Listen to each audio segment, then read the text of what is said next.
A real estate millionaire stops at a gas station in a poor neighborhood when a little girl approaches desperately and begs, "Sir, please buy my house. I really need money." Intrigued, he follows her to a deteriorated wooden shack. The girl takes a rusty key, lifts it with her two small hands, and with tears in her eyes, repeats the request, "Please, buy my house." When he questions the child about why she wants the money from the house, she invites him to come in. He hesitates, but ends up following her. What he finds inside makes him break down in tears, leaving him deeply shaken. The suffocating afternoon heat made the asphalt shimmer like a mirage, and Robert Mendoza adjusted the AC in his Mercedes for the third time in 5 minutes. At 45, he had built a real estate empire worth over $50 million. But at that moment, lost in a part of the county he'd never imagined setting foot in, he felt completely out of his element. The GPS had failed miles back, and the fuel tank was dangerously low. When he spotted the gas station, a single, weathered structure that contrasted starkly with the sleek establishments he frequented, Robert sighed with relief. He parked by the pump, watching with discomfort as children played barefoot on the dirt road, their voices echoing between the modest houses that dotted the horizon. Robert had always avoided places like this. Not out of prejudice, he justified to himself, but for practicality. His life was organized, predictable, controlled. Meetings in climate-controlled offices, lunches at fine dining restaurants, deals that moved millions.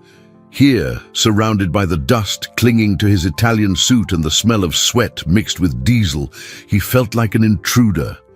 While the attendant filled his tank, Robert checked his emails, trying to maintain the routine that calmed him. A purchase offer for a lot downtown, another meeting with investors, numbers dancing on the screen in a language he commanded perfectly.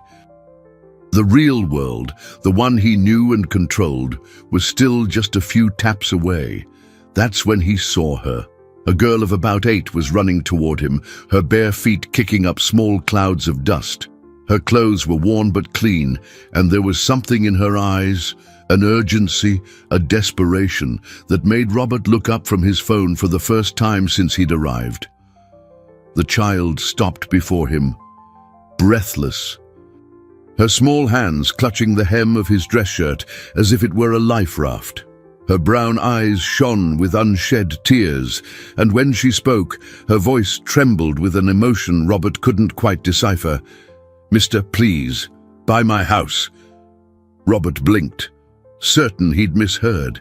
He slipped the phone into his pocket and knelt to her level, studying her small, determined face. There was something in her expression that unsettled him. Immaturity that shouldn't exist in someone so young. "I'm sorry, what was that?" he asked, his voice softer than he intended. "I really need the money." The girl gripped his sleeve tighter, and Robert could feel the desperation radiating from her like heat. "You work with houses, right? I saw your fancy car, and the man at the station said you're one of those rich men who buys houses." Robert glanced around, realizing he had indeed drawn attention. A few residents watched from a distance, curious but respectful. The attendant had finished with the gas and was waiting for payment, pretending not to listen. "Listen, kid, Robert began, but the girl cut him off. "Please, mister, my house isn't very big, but it's mine, and I need the money to save my little brother." The tears finally began to fall, leaving clean trails on her dusty cheeks. "He's really sick, and I don't know what else to do." Something stirred in Robert's chest, a feeling he hadn't experienced in years. He tried to push it away, as he always did when emotions threatened his rationality, but the image of the desperate girl seemed to have cracked his carefully built defenses. "Where is this house?" he asked, surprising himself. The girl's eyes lit up with a hope that made Robert's heart pound uncomfortably. "You'll look. You'll really come see my house?" Robert nodded, not fully understanding why he was agreeing to follow a strange child to a place that surely wasn't on any map he knew. The girl, whose name he learned was Sophia, led Robert through increasingly narrow streets, where asphalt gave way to packed dirt and the few brick houses turned into precarious structures of scrapwood and tin. With every step, the mogul felt more distant from his familiar world, as if crossing an invisible border between two entirely different realities. "My little brother's name is Miguel," she said, glancing back as she walked with hurried steps. "He's 5, but he's really smart. Before he got sick, he could count to 100 and was already learning to read." Robert noted the pride in her voice, the way her eyes shone when she spoke of her brother. There was something touching in the way such a small child had taken on the role of protector, carrying burdens that should belong to adults. "And your parents?" Robert asked, trying to sound casual, though the question felt heavy on his tongue. Sophia stopped for a moment, her small fists clenching. "They went to heaven last year, a car accident on their way home from work." Her voice was flat, as if reciting a memorized lesson, but Robert caught the almost imperceptible tremor. "It's been just me taking care of Miguel since then." The silence that followed was heavy. Robert felt a tightness in his chest, an uncomfortable sensation that reminded him of emotions he had long since buried. He tried to push the thoughts away, focusing on the present, but blurred images of his own childhood insisted on appearing at the edge of his consciousness. They kept walking, and Robert observed the gradual transformation of the neighborhood.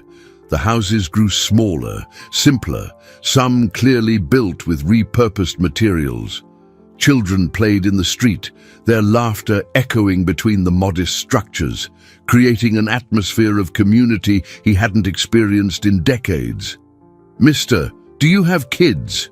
Sophia asked suddenly, her childish curiosity breaking the silence. The question hit Robert like a punch to the gut.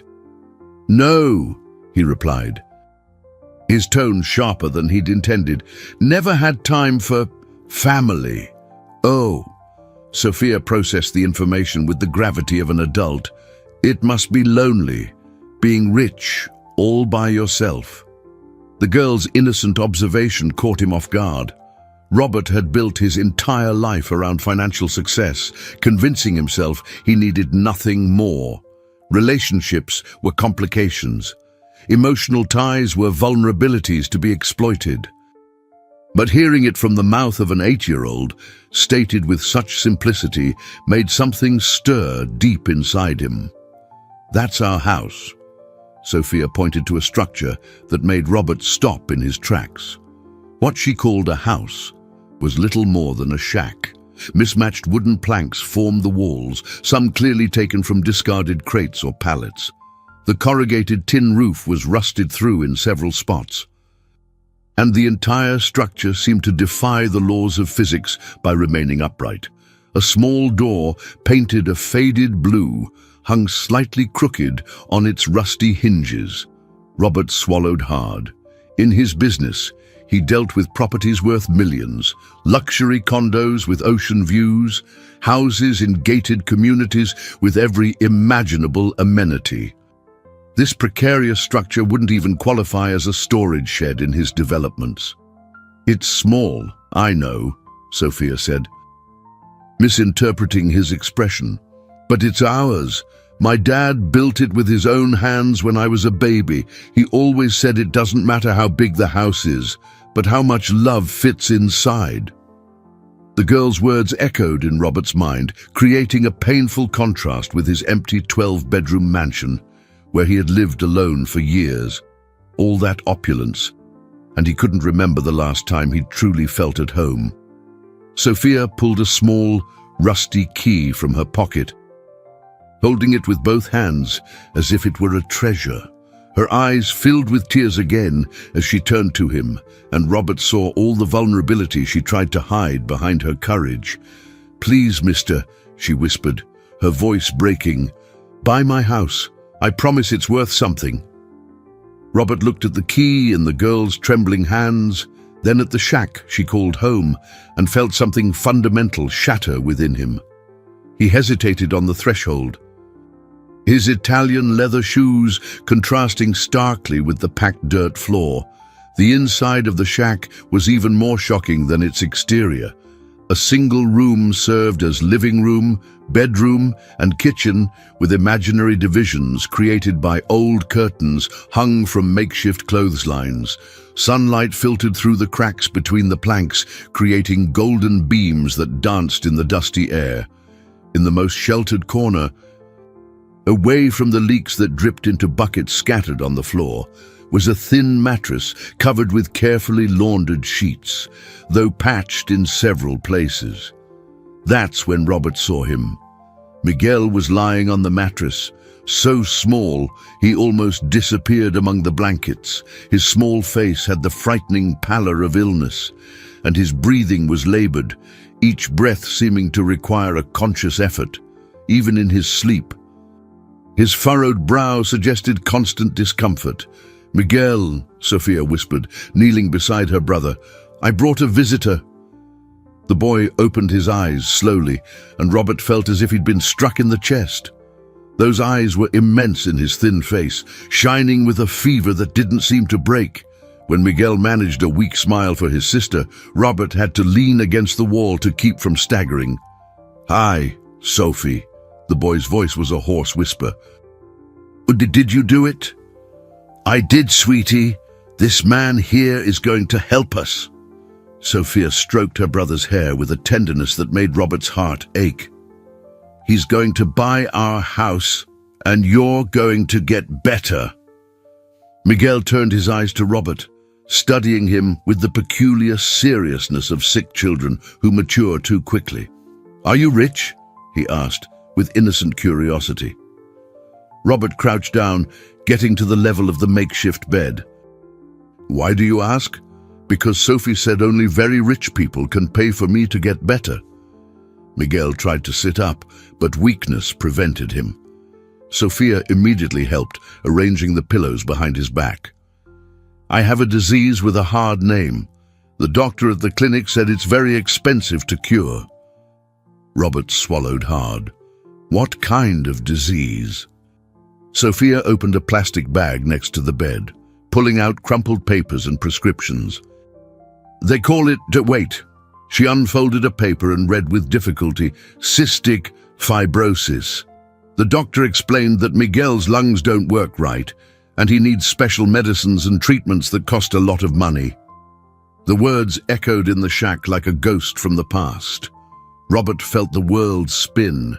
Memories he had locked away for decades, forcing their way through his carefully constructed defenses. Cystic fibrosis.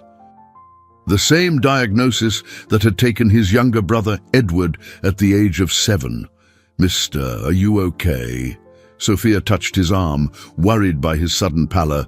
Robert blinked, forcing himself back to the present. I'm fine." But he wasn't. The memories came in waves. Edward gasping for breath in a hospital bed, his desperate parents selling everything they owned, the powerlessness of a poor family facing a disease too expensive to cure.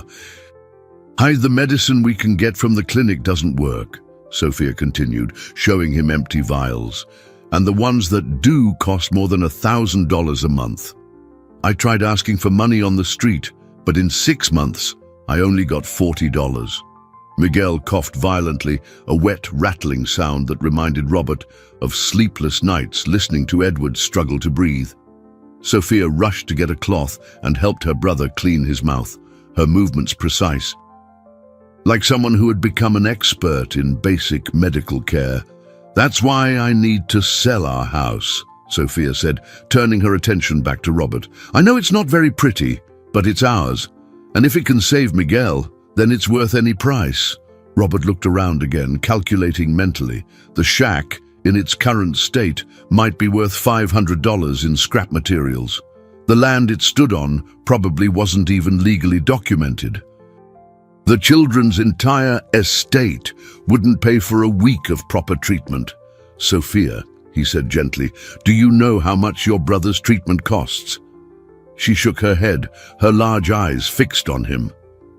The doctor said it was very expensive, but she didn't say how much. Why, mister, isn't our house worth enough? Robert closed his eyes for a moment, feeling the weight of a decision that would change everything.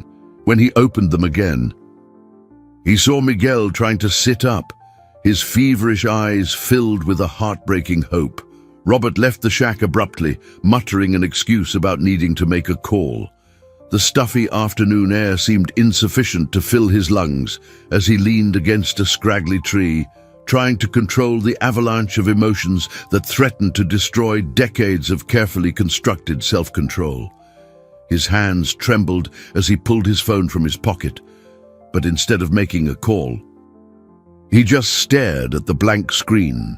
In its reflective surface, he saw the face of a successful 45-year-old man, but behind his own eyes, he recognized the 12-year-old boy who had been forced to grow up too fast. Edward. The name he hadn't spoken in over 3 decades echoed in his mind like a muffled scream. His younger brother, with his golden curls and mischievous smile, who had left a void that Robert had filled with work, money, and an iron-clad determination to never again allow himself to love someone enough to suffer that way again. The house where they grew up wasn't much better than Sophia and Miguel's shack. 3 tiny rooms in a rundown neighborhood on the south side, where his mother cleaned houses and his father worked construction. When Edward was diagnosed, the entire family mobilized in a desperate fight against time and a lack of resources. Robert remembered the nights he lay awake listening to Edward cough, the desperation of watching his parents sell everything they had, the old radio, their wedding rings, even the few pieces of furniture. He remembered begging on the streets after school, lying about his age to get jobs a 12-year-old shouldn't be doing, all in the impossible hope of scraping together enough money to save his brother. "Mister," Sophia's soft voice brought him back to the present. She had come out of the shack and was watching him with concern. "You're crying." Robert quickly wiped his face, trying to hide the tears he hadn't realized were falling. "I'm fine. It's just the bright sun." Sophia came closer and, without asking, took his large hand in her small, calloused ones. "You lost someone too, didn't you?" The simple question, asked with the precocious wisdom of one who knows pain, completely shattered Robert's defenses. He knelt on the dirt, bringing himself to the girl's level, and for the first time in decades, he allowed someone to see his vulnerability. "My brother," he whispered, his voice hoarse. "He had the same sickness as Miguel. I was just a little older than you when we couldn't save him." Sophia hugged him, her thin arms wrapping around his neck with surprising strength. "That's why you came with me," she murmured against his shoulder. "Because you understand." Robert closed his eyes, allowing himself to feel the child's embrace, a genuine human connection he had avoided for so long. For a moment, he wasn't the successful businessman, the man everyone feared in negotiations. He was just Robert, the boy who had lost his brother and sworn never to love again. "Sophia," he said when they finally separated, "Miguel's treatment. It's very expensive, more than your house, more than anything you have." The girl's eyes filled with tears, but she kept her chin up. "So there's no hope. Is the same thing going to happen to him that happened to your brother?" The question cut like a blade. Robert looked at the shack, imagining Miguel inside, struggling to breathe, and felt something crystallize in his chest. A determination unlike anything he had felt in business, more powerful than ambition, more urgent than profit. "No," he said firmly, surprising himself with the conviction in his voice. "No, Sophia, this time will be different." "How?" she asked, clinging to the hope like a child to a beloved toy. Robert stood up, brushing the dust from the knees of his expensive pants. For the first time since arriving in this place, he felt in control, but it was a different kind of control. It wasn't about dominating or manipulating, it was about using his power for something that truly mattered. Because this time, he said, looking directly into Sophia's eyes, this time I have the resources to actually fight. The next morning, Robert returned to the neighborhood with a determination he hadn't felt in years. He had spent the entire night researching cystic fibrosis, contacting medical specialists, and calculating costs. What he discovered was both hopeful and daunting. The treatment was possible, but it would cost approximately $2 million. Sophia was waiting for him at the door of the shack, as if she knew he would be back.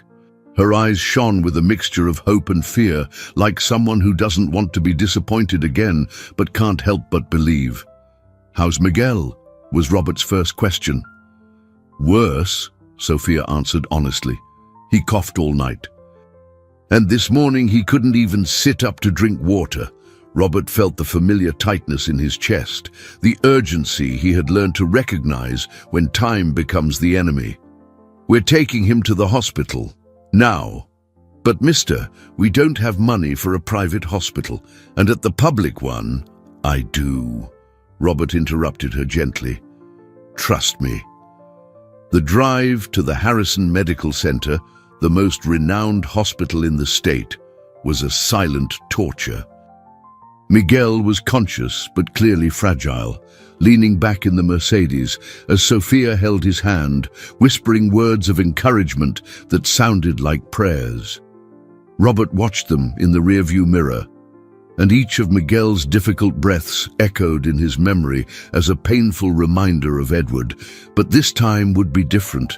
This time he wasn't a helpless boy watching a tragedy unfold. At the hospital, the change was immediate. The Mendoza name opened doors that remained closed to families like Sophia's. Within minutes, Miguel was being examined by a team of specialists led by Dr. Henry Wallace, an internationally recognized pediatric pulmonologist. "The situation is critical," Dr. Wallace explained after 2 hours of tests. "The cystic fibrosis is in an advanced stage, but there is still hope. There are new treatments, medications that can significantly reverse the lung damage." "What's the cost?" Robert asked directly.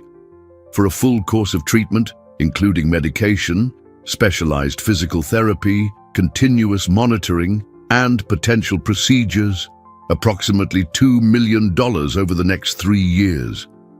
Sophia paled at the figure, but Robert simply nodded. "When can we start?" "There's a problem," Dr. Wallace continued, looking uncomfortable. "This treatment isn't covered by public aid, and to begin privately, we need complete documentation for the children, legal guardians, medical history. They're orphans," Robert explained. "Then we have to involve child protective services, social workers, a whole series of bureaucratic protocols that could take weeks or even months to resolve." Robert felt frustration build in his chest. He had discovered that money, his most powerful tool, was not enough when faced with the bureaucracy and legal complexities of a situation like this. "Doctor," he said, controlling his tone, "this boy doesn't have weeks. You said yourself his condition is critical."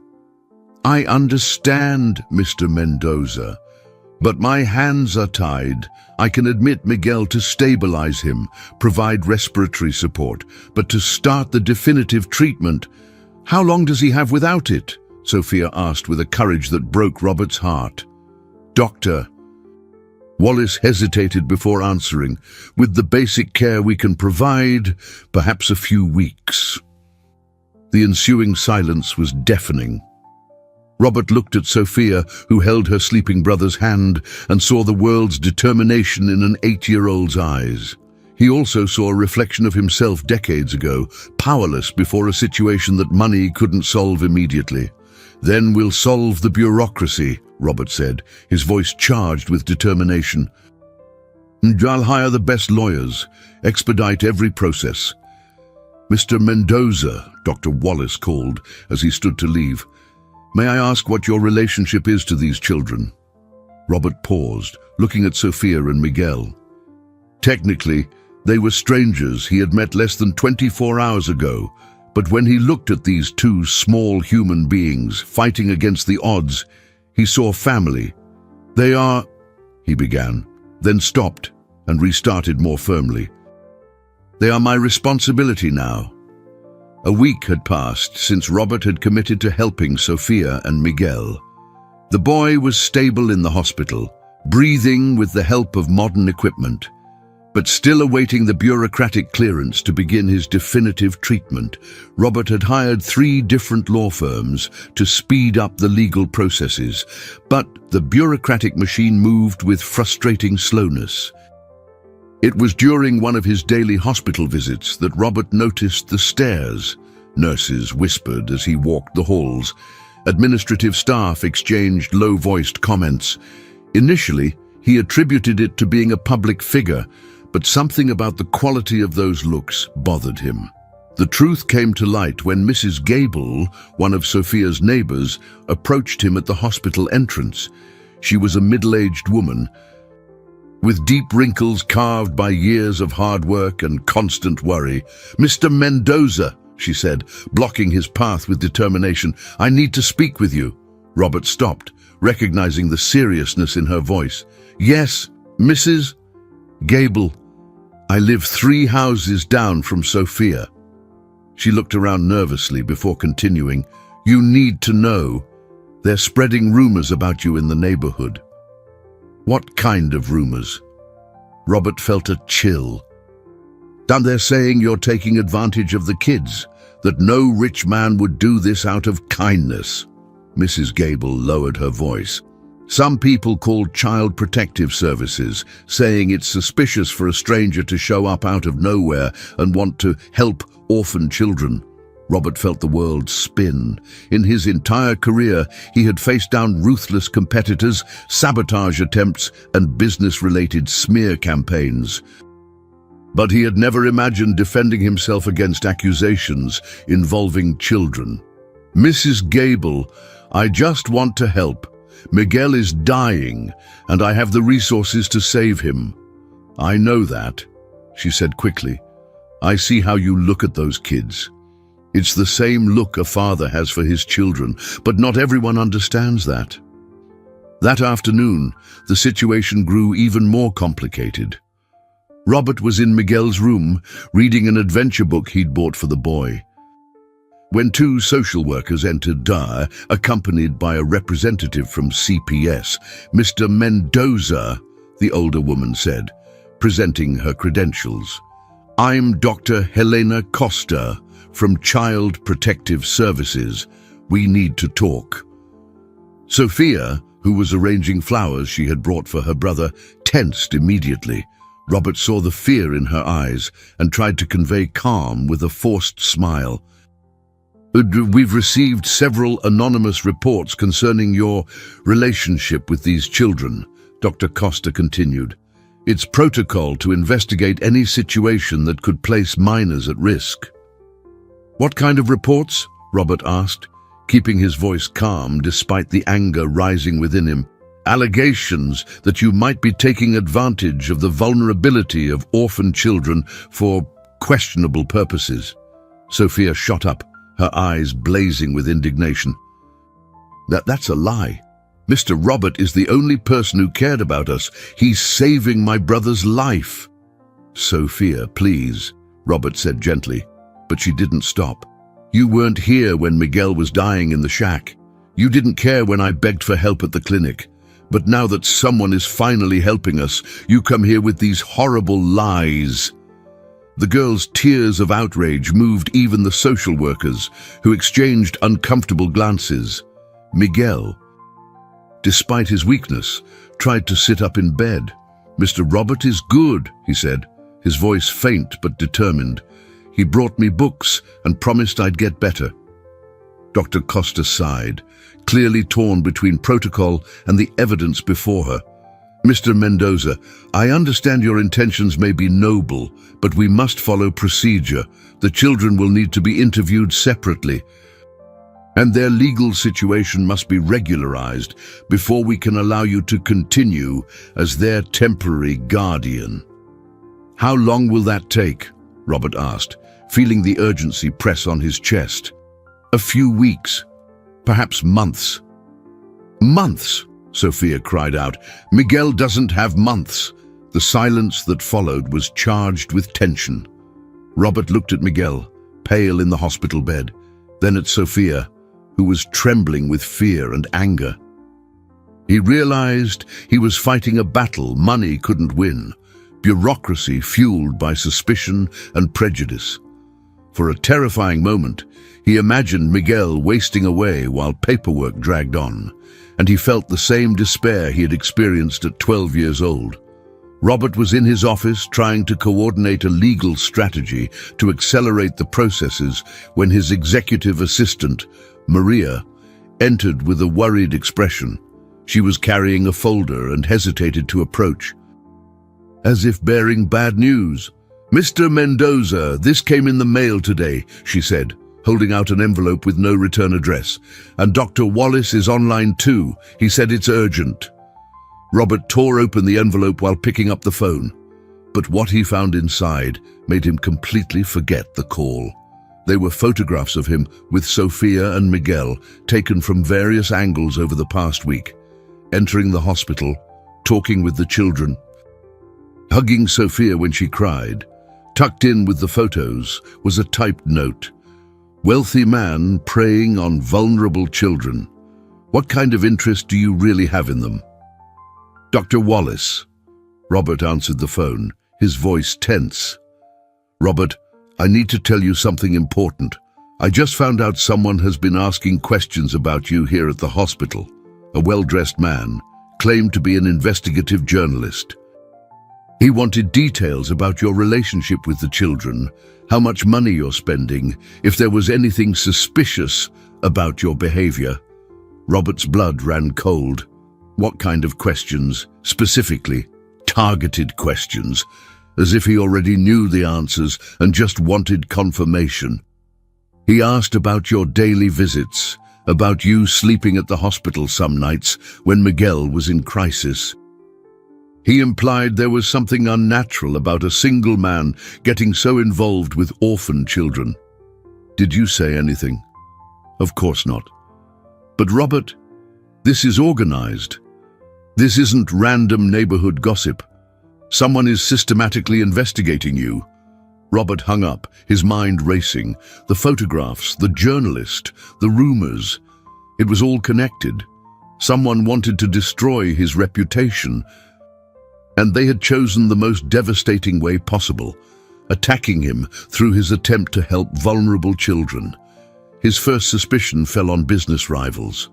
He had a few enemies in real estate who wouldn't hesitate to use dirty tactics. But then Maria entered again, her face now pale. Mr. Mendoza, Mr. Arthur Vance is here. He says he needs to speak with you urgently.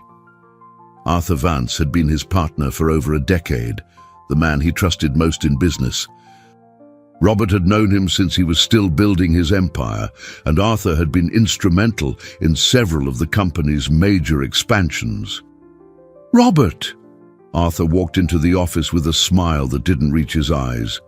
We need to talk about this situation with the children. What situation? Robert asked, but something in Arthur's tone put him on high alert. Come on, Robert, you can't be naive.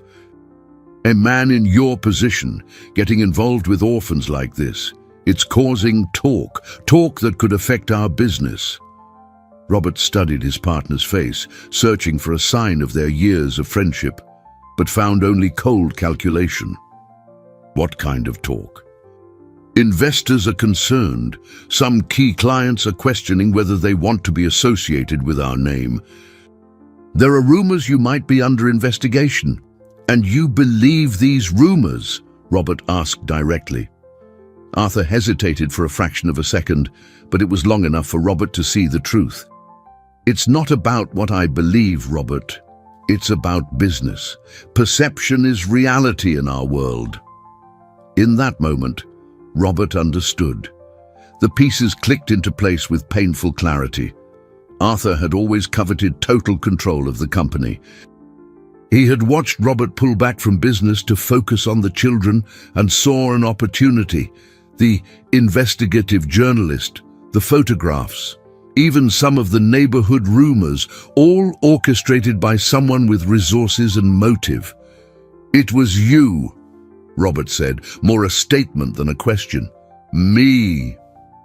Arthur feigned surprise, but his eyes glinted with poorly concealed satisfaction. "Robert, you're being paranoid." "I'm just suggesting you step away from this situation before it does irreparable damage to the company. You're trying to destroy me using sick children.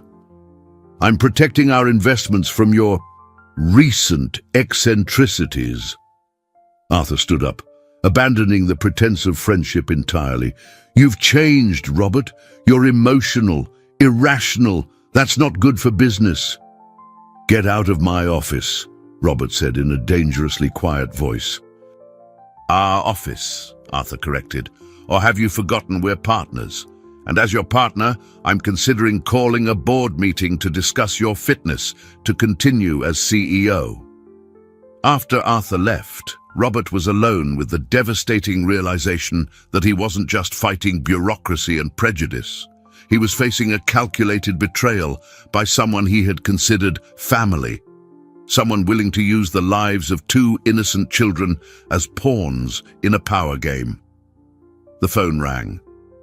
It was Sophia, her small, frightened voice on the other end. "Mr. Robert, more people came to the hospital. They're saying they might have to take us to different places." Robert raced to the hospital as if his own life depended on it.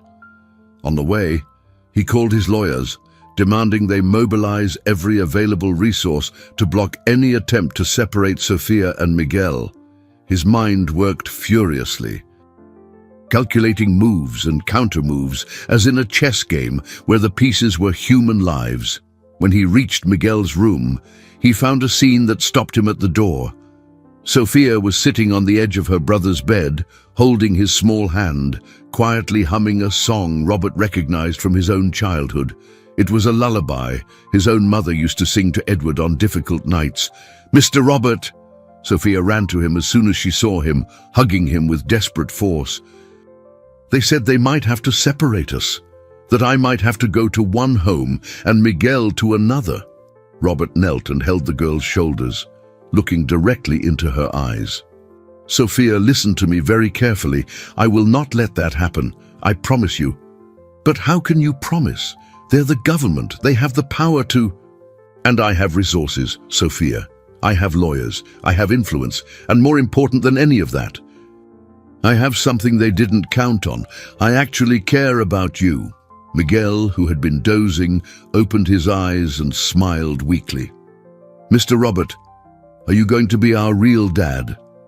The question, asked with the devastating innocence of a sick child, struck Robert like a bolt of lightning. He looked at the pale little face, at Sophia with her large, hopeful eyes, and felt something solidify in his chest, a certainty that went beyond any business decision he had ever made. "If you'll have me," he said simply, "I'd love to be—" Sophia's tears were immediate, but this time they were tears of relief and joy. She hugged him again, and Robert felt as if a part of himself that had been frozen for decades was finally beginning to thaw. "But first," he said, trying to keep his tone optimistic, "we have some boring adult stuff to take care of, okay?" Over the next few hours, Robert coordinated an operation that rivaled his biggest corporate deals. His lawyers worked to expedite the adoption process, while he mobilized contacts in the state government to fast-track the medical approvals needed to start Miguel's treatment. The afternoon brought unexpected news. Dr. Wallace had found a legal loophole. A new experimental protocol allowed for treatment to begin in cases of medical emergency, with retroactive approval from regulatory bodies. "We can start tomorrow," the doctor said, "but there are risks. If the state agencies don't approve it retroactively, you could face serious legal complications." "What are the chances of the treatment succeeding?" Robert asked. "If we start immediately, 80%. If we wait another 2 weeks, maybe 50. Robert didn't hesitate. "Start tomorrow." Meanwhile, Sophia was showing a maturity that continued to astound him. During a conversation with the hospital's psychologist, she defended Robert with an eloquence that touched everyone present. "You want to know if he's a good person," Sophia said. "He cries when he thinks no one is looking. He cries because he remembers the brother he lost. He's not here because he wants something from us. He's here because we remind him of who he was before he got rich and forgot what it's like to need help." The psychologist, Dr. Amanda Rice, was visibly moved. Later, she called Robert aside. "Mr. Mendoza, I rarely see such a genuine connection between an adult and children in this situation. Sophia sees you as a real father figure, not a temporary savior. And I see them as the children I never thought I could have," Robert admitted. "There's something else you should know," Dr. Rice continued. "Sophia has been researching her brother's illness. She knows exactly what's at stake. She knows the risks, the costs, the odds. That little girl made a conscious decision to entrust her life and her brother's to you." When night fell, Robert found himself doing something he hadn't done in decades: praying. Not in a church or following specific rituals, but simply talking to whatever higher power might be listening, asking for the strength to protect these 2 children who, in less than 2 weeks, had become the center of his universe. "Mr. Robert," Sophia's soft voice interrupted him. She was standing at the door, holding a drawing. "What's that, Princess?" "It's our family," she said, showing him a drawing of 3 figures holding hands. "You, me, and Miguel. When he gets better, we're going to be a real family, right?" Robert looked at the drawing, then at the girl who had drawn it, and felt a peace he hadn't experienced since childhood. The first day of Miguel's treatment was like watching a miracle in slow motion. Robert arrived at the hospital before dawn to find Sophia already awake, carefully arranging her brother's few belongings. She had brought a worn teddy bear, the only toy left from their previous life. "It's been his since he was a baby," she explained, noticing Robert's gaze. "Mom said that as long as he had Toby, he'd never be alone." Dr. Wallace arrived with a team of 6 specialists, transforming Miguel's room into a mini ICU. The new drugs arrived in special thermal containers, each vial worth more than many families' annual salary. "Miguel," Dr. Wallace knelt by the bed, "we're going to start a special treatment today. You might feel a little sick at first, but that's a sign the medicine is working." Miguel nodded seriously, holding Sophia's hand. "Will it hurt?" "A little," the doctor said honestly, "but Sophia and Mr. Robert will be right here with you the whole time." The first few hours were tense. Miguel was sick twice, and his temperature fluctuated dangerously. Sophia never left his side, holding his hand and whispering stories she made up on the spot. Robert was amazed by the girl's strength, turning her own fear into courage to comfort Miguel. "Once upon a time, there was a very brave prince who lived in a magic castle," Sophia narrated, "and he had a sister who knew how to make potions that could cure any sickness." Around noon, something shifted. Miguel managed to keep the medication down, and his breathing, which for weeks had been so labored, began to even out. "Doctor." Wallace checked the monitors with growing optimism. "His vitals are stabilizing," he murmured to Robert. "It's too early to celebrate, but it's promising." Meanwhile, Robert was fighting battles on other fronts.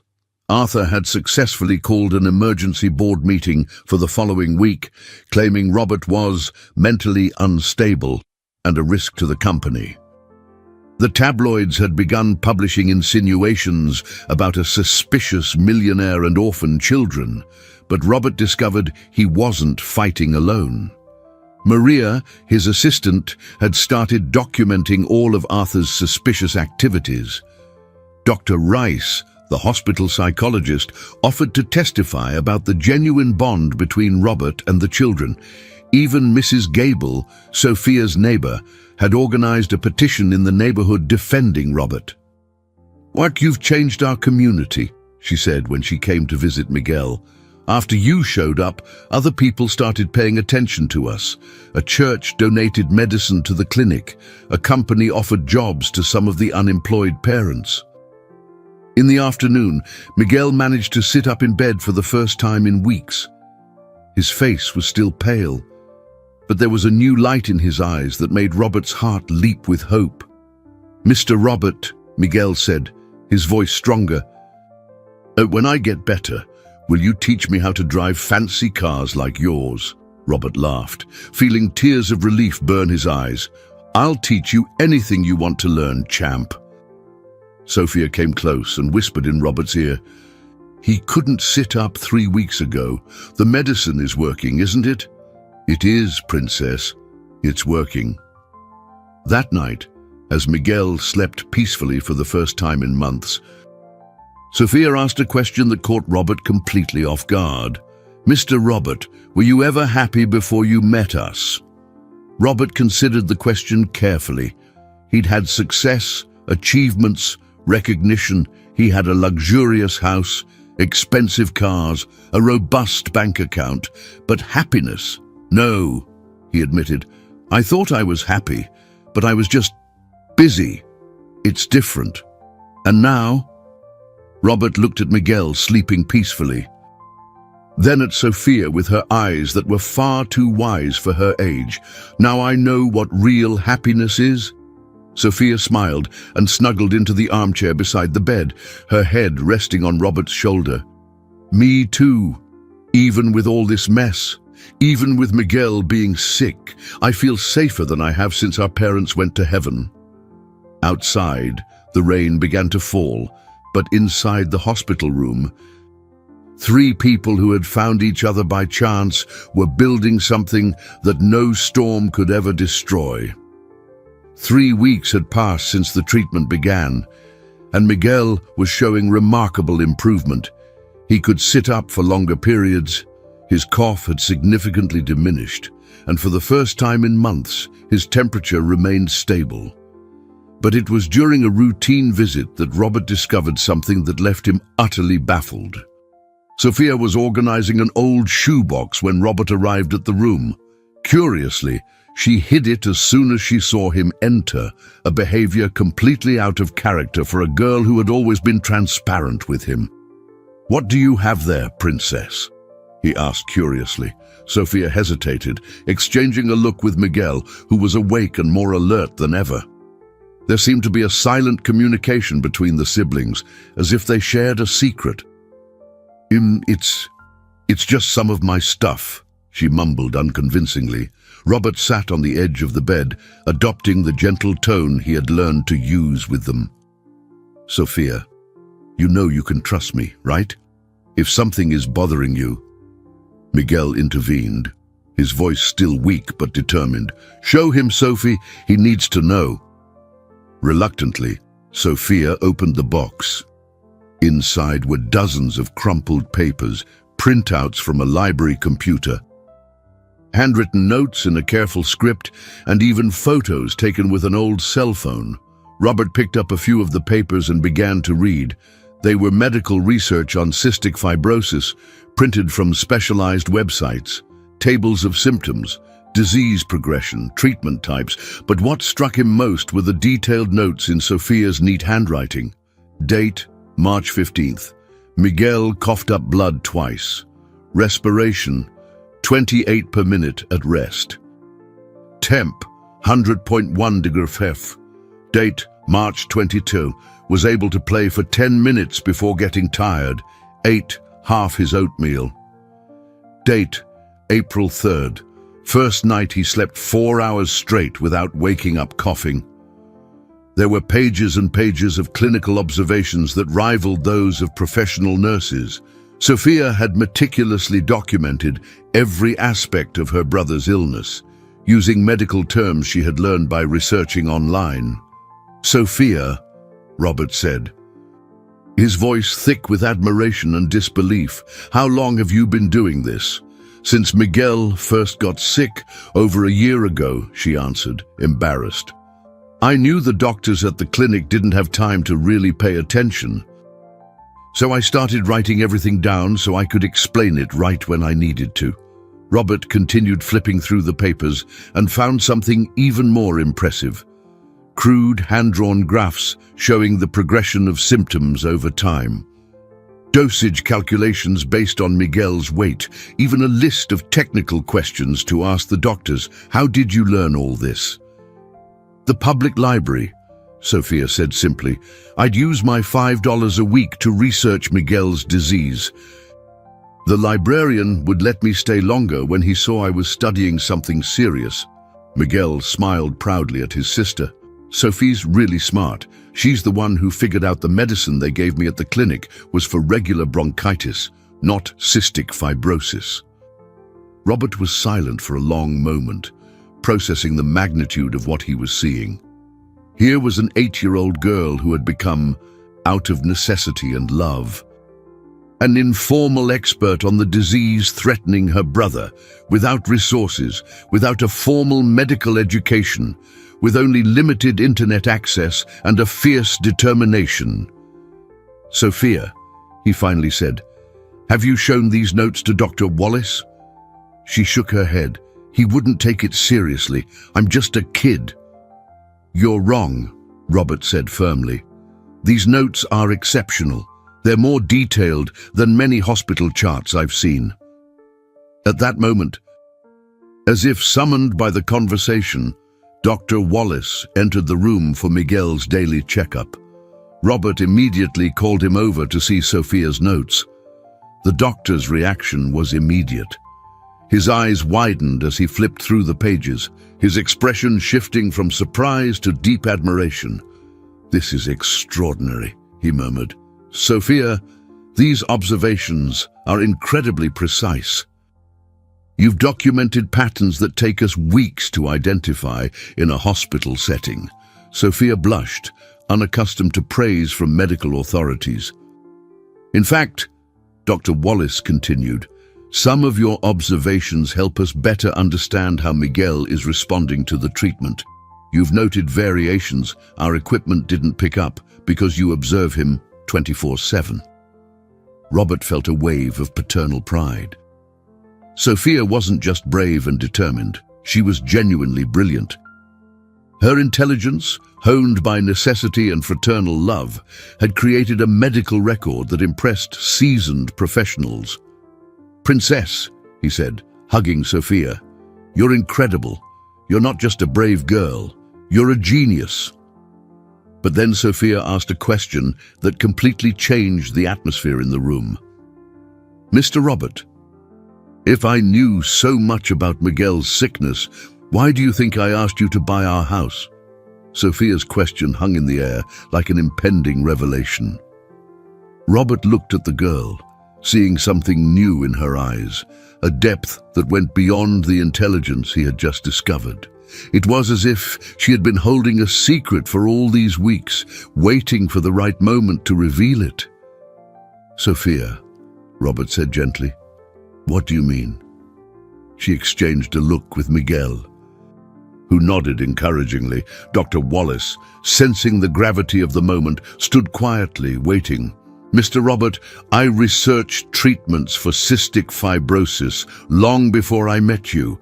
I knew it cost millions of dollars. I knew our house wasn't even worth 1,000. Sophia paused, swallowing hard. "I knew you'd figure that out in the first minute." Robert felt as if the floor had shifted beneath his feet. "Then why?" "Because I didn't want your pity," Sophia said quickly, "and I didn't want you to think I was just a kid begging for a handout." Miguel tried to sit up straighter, wanting to be part of the conversation.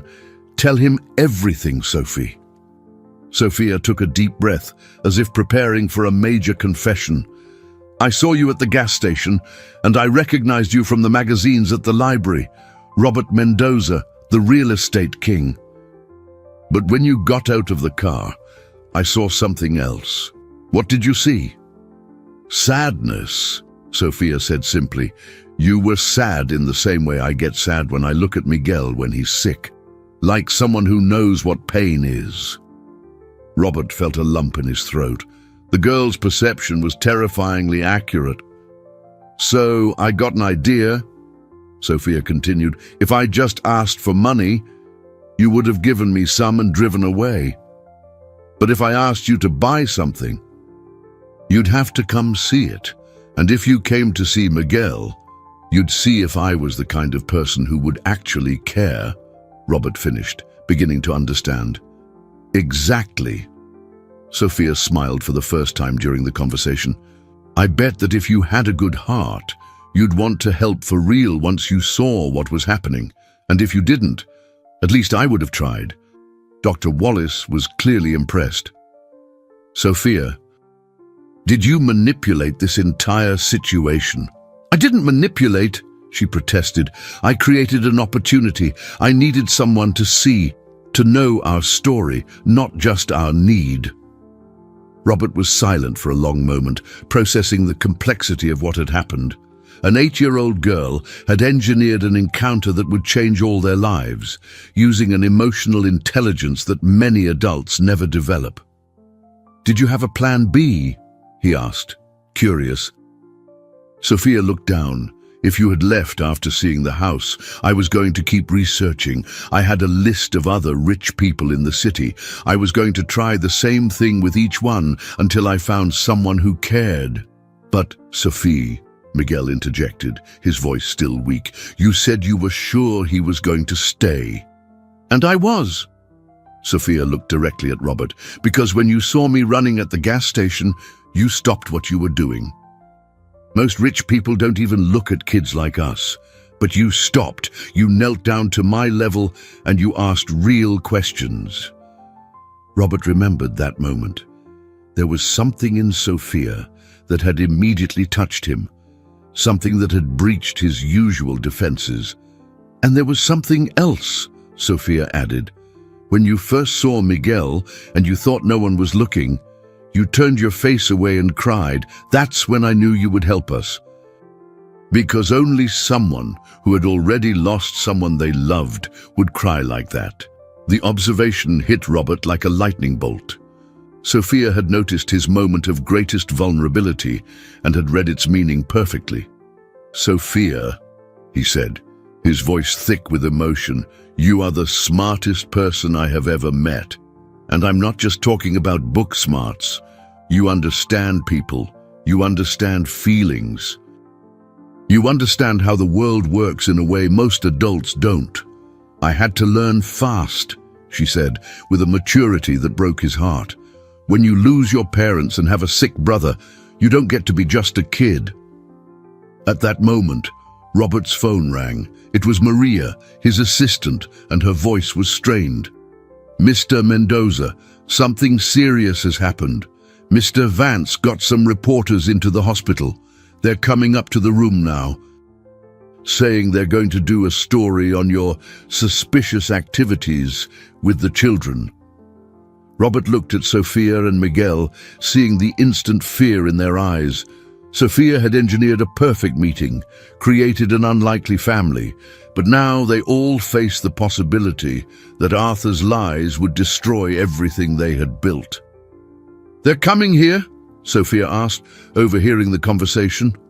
"Don't worry," Robert said. But his voice carried a determination they had never heard before. "It's time to tell our real story." The reporters burst into the room like a storm, cameras and microphones invading the space that had become a sanctuary of hope. Robert instinctively moved to stand between them and the children, but Sophia did something no one expected. She rose from her chair and walked forward, placing herself at Robert's side. You came to ask questions about Mr. Robert, she asked with a calmness that stunned everyone. At 8 years old, she was facing the media with more composure than many adults. The lead reporter, a middle-aged man with a predatory expression, hadn't expected to be confronted by a child. We're investigating allegations about the nature of Mr. Mendoza's relationship with you. What kind of allegations? Sophia asked directly, showing no intimidation. Robert tried to intervene. Sophia, you don't have to... Yes, I do, she interrupted him gently, because I know why you're here. Someone lied to you about our family. The word family echoed in the room, and Robert felt his heart race. Sophia had chosen her words carefully. The reporter pressed on. Child, do you understand that there can be situations where adults take advantage of vulnerable children? Miguel, who had been watching silently, managed to sit up completely in bed. Mr. Robert didn't take advantage of us. He saved our lives. How did he save you? Sophia picked up the shoebox of medical notes she had shown Robert earlier. You want the truth? I'll tell you the whole truth. What followed was an account that left everyone in the room completely silent. Sophia told them about her parents' death, about the months spent caring for Miguel alone, about the desperate search for treatments they couldn't afford. She spoke of the day at the gas station with a clarity and honesty that was impossible to question. I chose Mr. Robert, she said, looking directly into the camera. Not the other way around. I studied, I researched, I made a plan to find someone who could truly help us. And when I found him, I discovered I wasn't just getting someone to pay for Miguel's treatment. I was getting a dad. The reporter tried to maintain his investigative tone. But can a child your age really understand? Can I understand what? Sophia cut him off. And for the first time, her voice carried an edge of irritation. Can I understand that my brother was dying? Can I understand that I was alone in the world? Can I understand that I found someone who truly loves us? Miguel joined his sister. You want to know how we know he loves us? How? The reporter asked, clearly losing control of the narrative. Because he cries when he thinks we're not watching, Miguel said simply. He cries with happiness when I feel better, and with fear when I get worse. Only someone who really loves you does that. Dr. Wallace, who had remained silent until then, decided to step in. As the physician in charge of this case, I can state categorically that Mr. Mendoza's intentions are absolutely genuine. He has not only funded an incredibly expensive treatment, but has become emotionally invested in these children's well-being in a way I rarely see. At that moment, Dr. Amanda Rice, the psychologist, arrived at the room, clearly alarmed by the media presence. What is happening here? We're clearing up a few things, Sophia said with dignity. Ma, people have spread lies about our family, and we're telling the truth. Dr. Rice glared at the reporters with professional disapproval. As the psychologist responsible for these children's evaluation, I can assure you they are in an environment of genuine love and care. Any insinuation to the contrary is not only false, but detrimental to Miguel's recovery process. The reporter, realizing the story had taken a completely different turn than he'd expected, tried one last approach. But the anonymous tips suggested... The anonymous tips, Robert finally spoke, his voice calm but firm, came from someone who wants to hurt me professionally by using these children as tools. Someone who doesn't care about Miguel's life or Sophia's well-being as long as they can destroy me. Sophia looked at Robert with an expression that mixed love, admiration, and determination. If you publish lies about my dad, she said, using the word publicly for the first time, you'll have to deal with me, and I'm a lot smarter than I look. The threat, delivered with the seriousness of a child who had faced real tragedy, had a startling impact. The reporters exchanged uncomfortable glances, clearly realizing they had been manipulated into attacking a story of genuine family love. When they finally left, the room was silent for a long moment. Then Miguel started clapping with his small hands, followed by Dr. Wallace and Dr. Rice. "Sophia," Robert said, kneeling before her, "you were incredible." "We were incredible," she corrected, hugging him. "Our family is incredible." The impromptu hospital room press conference had consequences no one could have predicted. Within hours, the video of Sophia's courageous defense had spread across social media, touching hearts all over the country. The hashtag Mendoza family began trending, with thousands of people sharing the story of love born from the unlikeliest of encounters. Robert was in his office the next morning, dealing with the fallout, when Maria entered with an expression of mingled shock and joy. "Mr. Mendoza, you need to see this," she said, turning on the television. The story that was meant to destroy his reputation had turned into its complete opposite.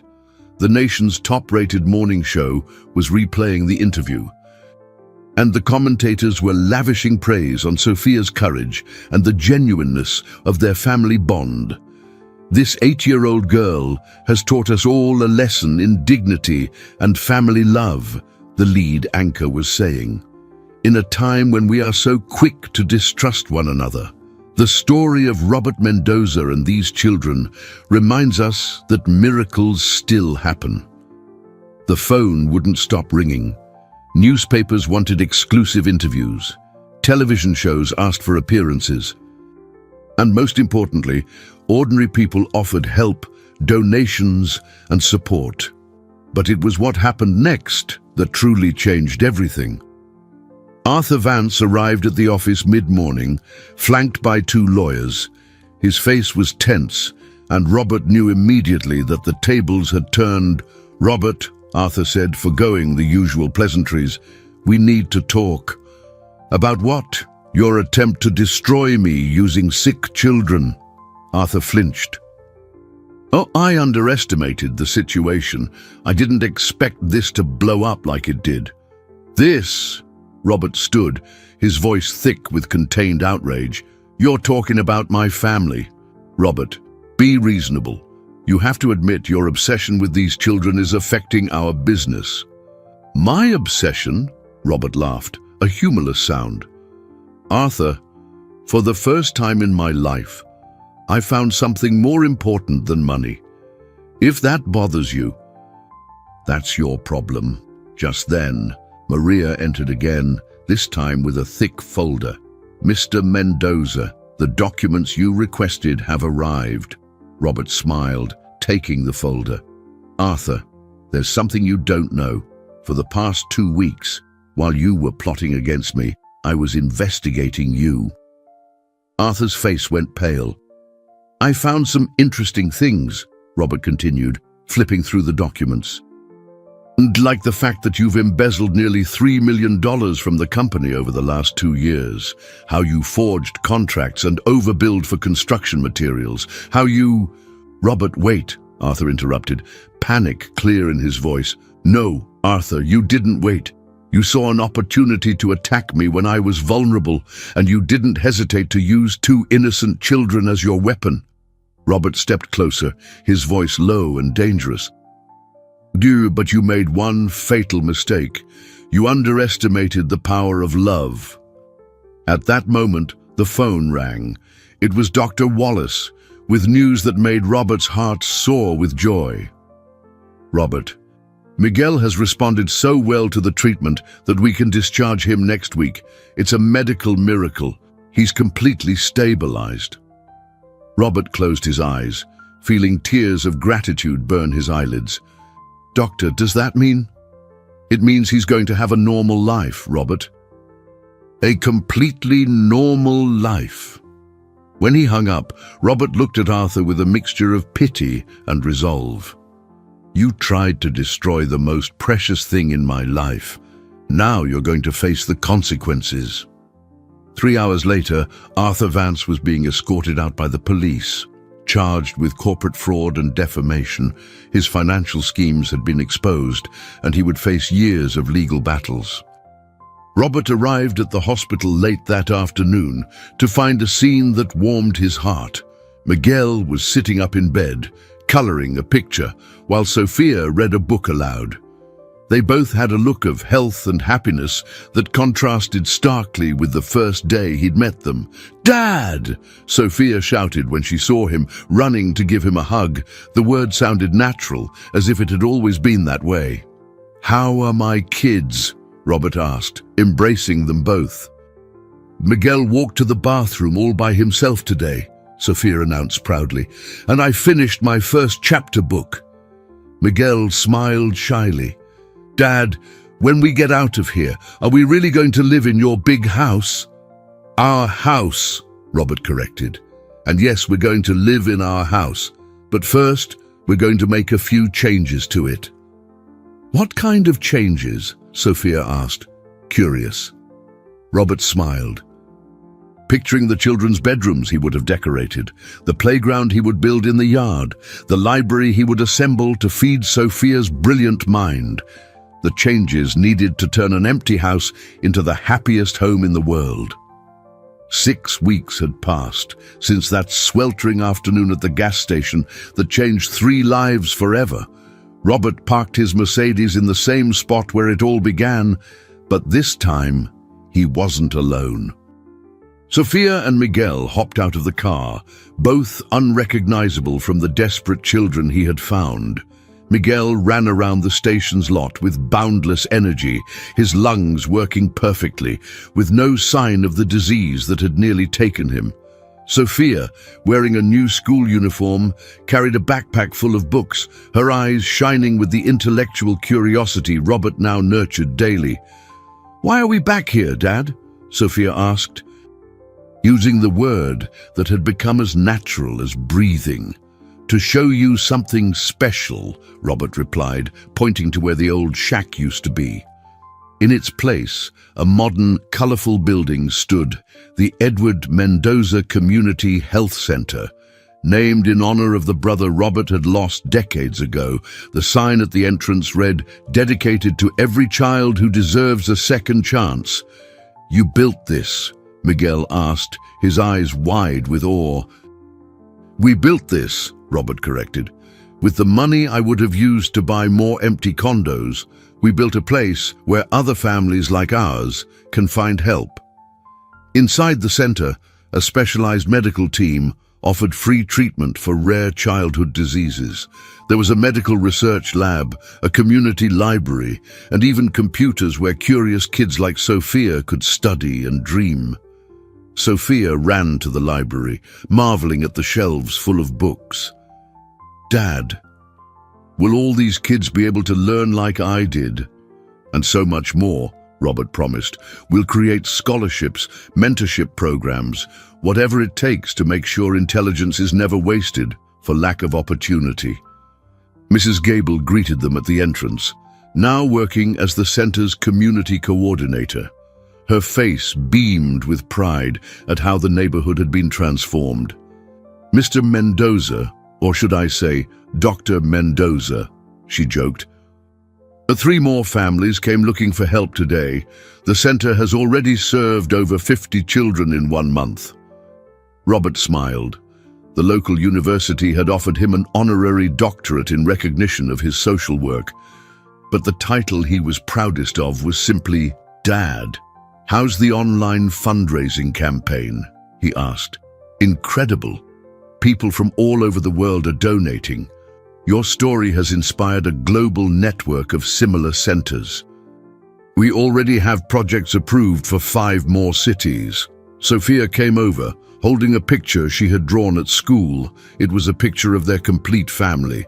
Robert, her, Miguel, and now also Dr. Wallace, Dr. Race, Mrs. Gable, and all the people who had become part of the extended family that grew every day. "Dad," she said, "remember when you asked me if I had a plan B in case you left that first day?" "I remember.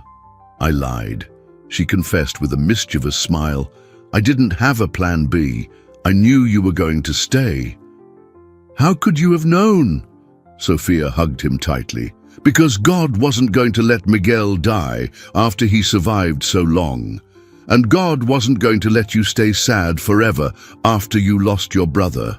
Sometimes He just puts the right people together at the right time to heal everyone's hearts." Robert felt tears of gratitude stream down his face. The 8-year-old girl had become his life's greatest teacher, showing him that true wealth was found in the bonds you create, the lives you touch, and the love you share. Miguel joined the hug. "Dad, when I grow up, I want to build centers like this all over the world, and I want to discover cures for all the diseases that make kids suffer," Sophia added. Robert looked at his children, because that's what they were, in every way that mattered, and saw the future shining in their eyes. A future where Sophia's intelligence would change the world, where Miguel's compassion would touch thousands of lives, where the love they had built together would multiply infinitely. "And you know something," he said, holding them with all his might. "You already have." As the sun set that evening, 3 people walked home together. Not to the isolated mansion where Robert had lived alone for so many years, but to the home they had created together, filled with laughter, books, toys, and most of all, love. The shack Sophia had offered for sale had become the seed of a miracle that was spreading across the world. Sometimes, the most unlikely offers lead to the most precious treasures. Sometimes, a house is worthless on the real estate market, but is worth everything in the market of the heart. And sometimes, when 2 brave children find a man who had forgotten how to love, families are born that change not only their own lives, but the entire world.